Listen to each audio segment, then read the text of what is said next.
I've just discussed two things of interest.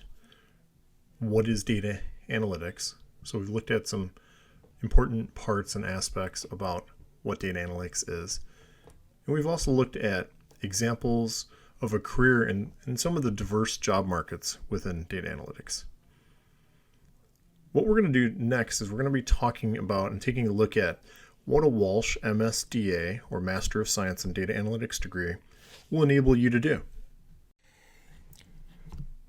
A Walsh MSDA degree enables you to appraise organizational needs to identify competitive advantage opportunities, integrate applicable research methods to solve organizational problems, choose the appropriate analysis method based on data collected, examine scientific results to present findings to stakeholders, recommend actionable next steps based on research results.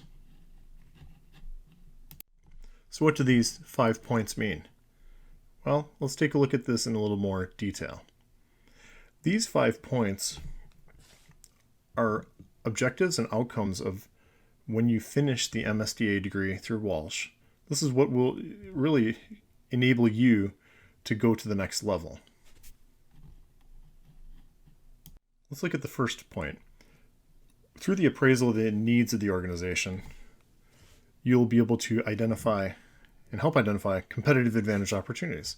And that's what businesses are looking for, competitive advantage to set them apart, especially in the highly competitive markets. Next, when we're looking at integrating applicable research methods, we're utilizing these applicable research methods to help solve some sort of organizational problem. And then once we're able to do that, we can move on to choosing the appropriate analysis method based on the data that we have identified and collected. Once we've done this, we can look at the examination of the results, the scientific results, and once we've done that, we're able to present the findings to the stakeholders. The stakeholders that can include the decision makers and those that will influence the direction, the strategic direction of where the organization may be heading. Once we've done that, the final point we can take from this is we can recommend actionable next steps, based on the research results that we have.